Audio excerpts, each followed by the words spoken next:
Octaedro Educación, el podcast de Ediciones Octaedro. Hoy, en Octaedro Educación, nos acercamos a una herramienta pensada para transformar la mirada de quienes se forman como docentes. La guía de observación, una herramienta para el practicum de educación primaria e infantil. Hablamos con dos de sus coordinadoras, Macarena Machín e Iris Páez, sobre cómo mirar con otros ojos para repensar la educación desde dentro. Que lo disfrutéis. Bienvenidas, Iris y Macarena, ¿qué tal? Hola. Muy bien, gracias. Hola, Paula. Para comenzar, os quería preguntar sobre la necesidad que visteis para crear esta guía de observación. Vuestro libro nace con el objetivo de ser una herramienta para nutrir o para sumar en la formación docente. Entonces, ¿qué necesidades visteis para querer construirlo? Bueno, ¿qué tal?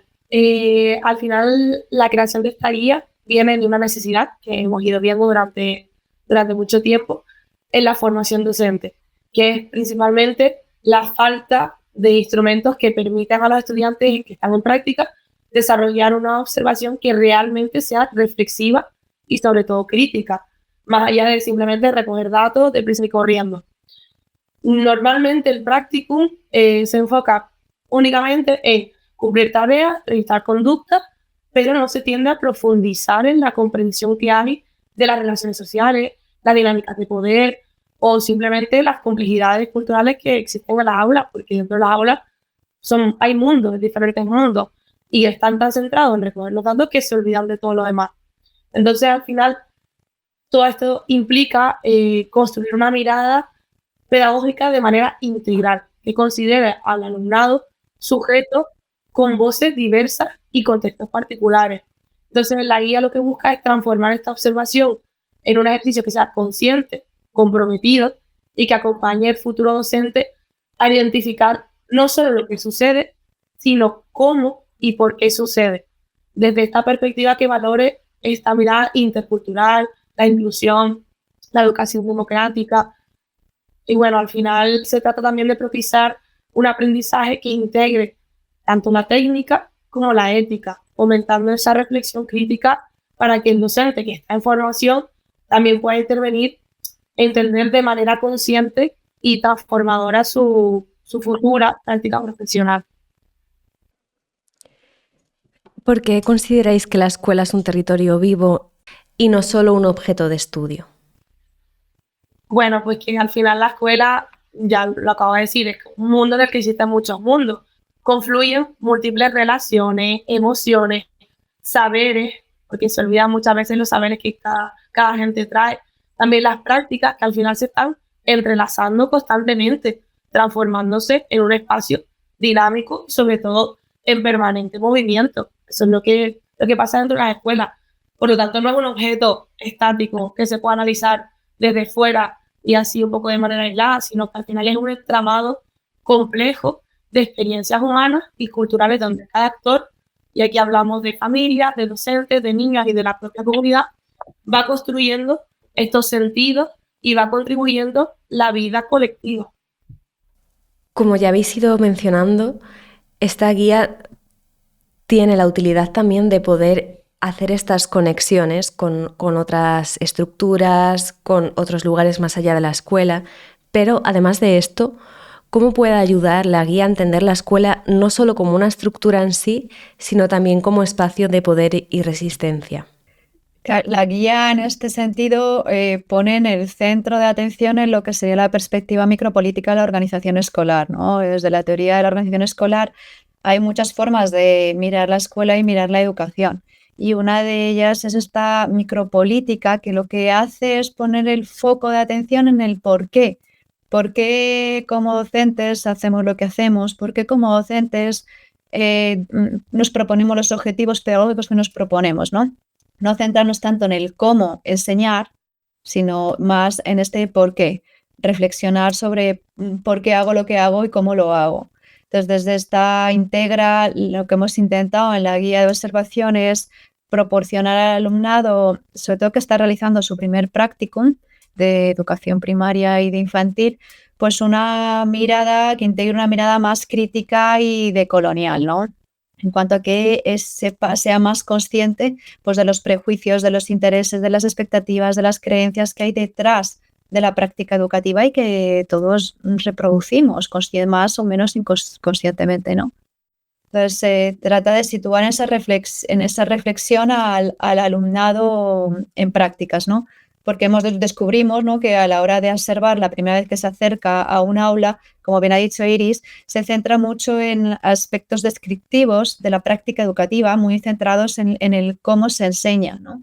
Y no existe esa reflexión, sobre todo porque es el primer acercamiento que tienen, en torno al por qué se enseña así y no de otra manera. Entonces ese es el objetivo de un poco de la guía, no deja de ser una guía, ¿no? También. Quería preguntaros precisamente por estas lentes o perspectivas para mirar la escuela que aporta la guía. ¿Cuáles creéis que suelen faltar más en el practicum? Bueno, en el practicum y también en el aula universitaria, porque falta esta perspectiva, porque es una perspectiva incómoda, lo primero, ¿vale? A nadie le gusta escarbar ahí en el porqué también de esas relaciones, esos intereses, esos conflictos, y también porque ten en cuenta que nosotros mismos, los docentes, ¿no?, como el alumnado, venimos de un sistema muy estructurado, que no nos enseñan a observar estas relaciones micropolíticas de poder, de cooperación, de colaboración, ¿no? Nos enseñan realmente a una mirada de la escuela como producción o como aprendizaje para el futuro, ¿no? O sea, como la escuela y la educación es un medio para la construcción futura de esa persona y no tanto un espacio vivencial, como es enseñar este enfoque hacia la vida organizativa propia del centro. En el libro también habláis de cuestionar nuestras propias ideas antes de observar. ¿Cuál es el mayor error o un error que pueda ser común que cometamos al llegar a un centro por primera vez? Bueno, pues una de las cositas que solemos hacer mal, entre comillas, cuando llegamos a un centro educativo para observar es asumir que nuestra mirada es neutral y objetiva. Es decir, que no tenemos prejuicios ninguno, que no tenemos expectativas sobre lo que estamos observando, que no tenemos estereotipos de algo concreto. Eso es un error básico y además que parte de lo que voy a decir, de la base. ¿Qué pasa? Esta creencia de que somos objetivos lo que está produciendo es que nos está impidiendo reconocer cómo nuestras propias ideas, nuestras propias cosmovisiones, nuestras propias experiencias influyen inevitablemente, porque es que es inevitable, en la forma en la que entendemos e interpretamos lo que estamos observando. Entonces, ¿qué conlleva esto? Pues conlleva una serie de riesgos, que uno de ellos es el riesgo de imponer categorías externas que al final tienden a desdibujar esta realidad que es compleja y plural dentro del aula. Lo que también conlleva invisibilizar voces y experiencias diversas del alumnado y del propio contexto escolar que bajo estos prejuicios pues no lo estamos viendo. Entonces, al final, este enfoque que no está siendo reflexivo, lo que hace es generar muchos juicios apresurados, generar etiquetas que están limitando nuestra capacidad para comprender las dinámicas que se están dando, relacionales, culturales, emocionales, que están presentes en el día a día escolar. Entonces, al final tenemos que cuestionar un poco nuestras ideas, lo que implica abrir y crear este espacio de humildad, ser humildes un poco también con nosotros mismos y crear este proceso de escucha activa, donde el observador reconoce su posición, su subjetividad y también se dispone a aprender desde esta diversidad, desde esta diferencia, desde este diálogo intercultural. Y siempre hacemos mucho hincapié en la interculturalidad, en lo que exista un diálogo, no simplemente una conversación de diferentes actores, sino que confluyen estos saberes. También planteáis la convivencia como algo que va más allá de la mera ausencia de conflicto. ¿Qué prácticas pueden ayudar a construir esta convivencia? La convivencia, eso desde más allá, como has dicho, de la ausencia de conflicto, es que la convivencia, sobre todo el modelo de convivencia positiva, que también trabajamos en esta guía de observación, viene a decirnos que el conflicto es algo consustancial en la vida y que es carente de connotación positiva o negativa, ¿no?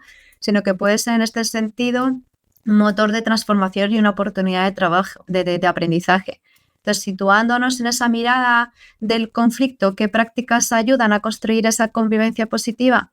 Pues prácticas proactivas, basadas en lo que hemos venido viendo en otros recursos didácticos que hemos trabajado con vosotros, ¿no? Como el de la comunicación no violenta, el acompañamiento respetuoso, reconexión con uno mismo y con el entorno natural, o sea, prácticas que nos permitan de alguna manera entender que nos encontramos en un espacio vivencial, que el aprendizaje es eso, que la escuela es eso, es un lugar donde interaccionamos y donde construimos relaciones, pero también donde construimos identidades y formas de estar y ser en el mundo, ¿no? Ahí os invito a que miréis la guía sobre los días sobre comunicación no violenta y eso, y a leer lo que expresamos sobre acompañamiento respetuoso también, como prácticas que ayudan a construir esta convivencia desde este enfoque más transformacional. Para terminar, ¿qué os gustaría que despertara esta guía para quienes la lean? O una idea con la que os gustaría que la gente se pudiera quedar con ella. Bueno, pues Macarena, yo creo que acaba de hacer un cierre muy, muy clarito. Para mí, en una palabra, sería más bien transformación y añado también empatía, porque al final quien lea esta guía, también puede abrirse una empatía que no solo comprenda, no simplemente, comprender, sino también que impulse una acción pedagógica que se base también en la justicia social y en la cultura de paz.